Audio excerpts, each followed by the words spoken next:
to this very much unplanned but very highly requested video on how to latch your baby. And this is quite possibly the most asked question that I get from all new mums and from all of my clients who I see when it comes to consultations, is how do I latch my baby on? How do they get there? And yes, there are lots of different ways that you can position your baby, but the principles are very much still the same.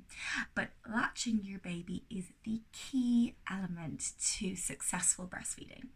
In order for your baby to efficiently remove milk from your breast, drain your breast really efficiently and move that milk really well and easily and fluidly, and for you not to run into trouble with blocked ducts, mastitis, a breast that isn't fully emptying, and all of the issues that come with that, you have to be able to latch your baby well first.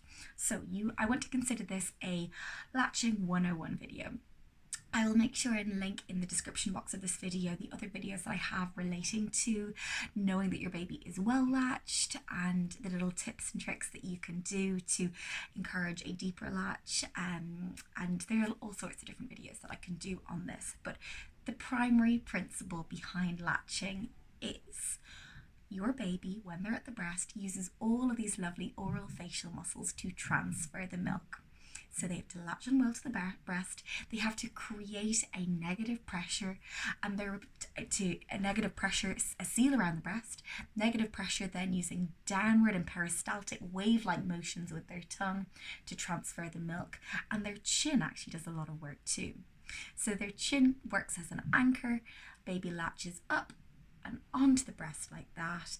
And for a baby who is well latched at the breast, the nipple should be at the point, if you feel on the roof of your mouth, you've got your hard palate, and then going further back, you've got your soft palate.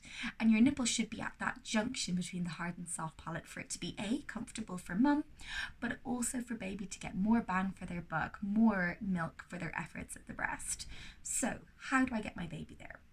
And really, there are lots of different ways to latch your baby, but the principles are still the same.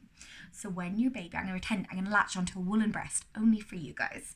So if you're a baby and you're latching onto the breast and you're saying, "Mummy, mummy, where is it?" They'll go like this, looking for the breast, okay? The first tip is to keep your hands away from back of baby's head. So supporting them below ear level means that they can tip their head back to open their mouth nice and wide, and you're not interfering. Even a finger is enough behind their head to stop them from being able to put their head back. So below ear level, baby should be able to tip their head nice and back. They should be in a tummy to mummy position, so that they are in direct contact with you. There shouldn't be any gaps. I'll show you some different positioning ideas in a moment. When baby's head is tipped back, their mouth should be open nice and wide, like they're going to take a bite of a nice big burger. And their chin should anchor to the breast first, okay? So chin anchoring, like this, in underneath the breast tissue, up and on. So you can see the nipple is actually pointing up baby's nostrils. So think nipple up the nose, chin to breast, nipple up the nose, up and on. So you see in that position, the nose is free. Whereas if, this is I don't normally do this. Whereas if I didn't anchor the chin first and I just waited for baby to open their mouth and just put the breast straight in like that, what happens is the nose actually gets blocked. So that's a good way of knowing whether your baby is deeply latched. So in this scenario, you can see that the chin isn't touching and the nose is squished in. Okay, so let me try that again. Waiting for the big open mouth, supporting below ear level, chin to the breast first, nipple up the nostrils, anchoring here, up and on. Okay, so there's a couple of ways to kind of trick this system so that baby's getting a big mouthful of that under breast tissue here. They're latching on nice and deeply, and that nipple is shooting back to that junction between the hard and soft palate. You can do a wee bit of breast shaping. So my two favourite ways to do this is a breast sandwich, where you create a C shape with your thumb and your index finger behind this darker hairy area here, the areola, coming back behind that, compressing that tissue down. So what you're doing is it's like baby latching onto the moon in the beginning, and if you were reducing down the diameter for them to latch onto, they'll get a deeper mouthful of that breast tissue.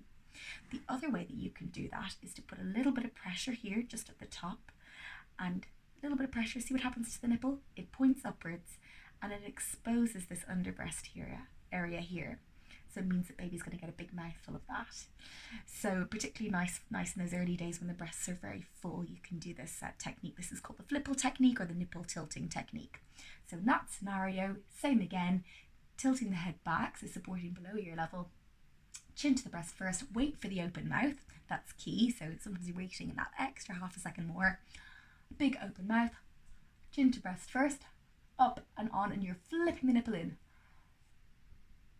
So you can see that was at the very last second. I'll do that one more time because this one's a tricky one to get. Up and on.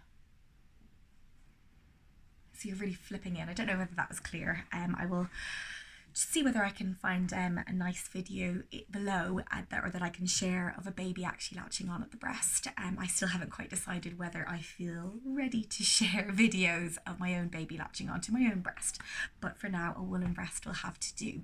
So looking at breast shaping techniques and then looking at the position that your baby is in. Quite recently I shared a video about things that you can do without popping your baby off the breast and reattaching them that can help you encourage your baby to get a deeper attachment to the breast. So do make sure and check that video out. Again, I'll have it linked in the cards of this one. But when your baby is well latched to the breast, they should be in direct full contact with you. So that means no matter what position they're in, whether they are in a cross cradle position, we've got head, shoulders and hips in alignment, nice full body contact, chin to the breast first, up and on. They can also be in a cradle position. Generally, I say wait until baby's a wee bit older for this one when they have a little bit more head and neck control. That's where you simply bring your arm around that cradle position and you're supporting them here like this. This is the one we would see kind of in most ads or on TV. Then the next one that you'd be talking about is reclining that all together. So that's where you're shimmying right back. Got all your pillows propped up around you. You can be in bed, and this baby can kind of come along your body. They can be across the way. It doesn't really matter, so long as you're reclined back enough that if you were to take your hands away, your baby would stay there. I'll have to do a whole separate video on the laid back feeding position. This is my favorite. So that's laid back, and the other one then would be the rugby hold. So again, you're supporting baby behind ear level. You can support your breast like this. Again, chin to the breast first, up and on like that, and coming in with all sorts of pillows and making yourself nice and comfy. It really doesn't matter what position your baby is in. The principles should still be the same. So baby should be waiting for that big open mouth. Chin should be anchoring to the breast first, and baby should come up and over like that. So that if you were to look at the baby after when they are latched to see that they are in a great position for you, first of all, mum should be comfy. Baby's chin should be snuggled into the breast. Both cheeks should be touching, and the nose should be free. It doesn't really matter too much about the lips, so don't be worried about them flanging out, but they shouldn't be sucked in like that. So big open mouth. Really, the top lip only has to stay in neutral, so don't worry about it flaring out at all. Big open mouth, chin touching the breast, both cheeks touching the breast, and they should be moving when they're transferring the milk in a nice rhythmical motion. So it'll look something like suck, suck, swallow. Take a little break, go again, suck, suck, suck, swallow. And it's that pause where they are transferring the most milk. So generally the longer the pause, the more milk they are transferring. And you should be able to hear a little gulping sound, which sounds like a soft ka sound, like a sort of C-U-H gulp. And if you can't hear your swallows, make sure and check in with an IBCLC to make sure that baby is transferring milk well, and check their nappies. So nappy output is really important. Perhaps I should do an entire other video on how to know when your baby is getting enough at the breast. But that is your latching 101. Really, it doesn't matter what position your baby is in, whether they are up over your shoulder, upside down, which they totally can do because our breasts are reasonably round. But they should still be having that nice deep latch. Should be comfy for mum. Baby should be transferring the milk well. And I hope you found this video helpful. It's very brief, but it should be enough for you to be able to get your baby latched onto the breast, no matter what position you are in. If you're having trouble with your breastfeeding journey and you want a little bit of support, if your nipples are sore, you're not sure if your baby's well latched, touch base with me or your local IBCLC today. I'll have my website linked in the bio of this video. I hope you found this helpful, and I'll see you in the next one.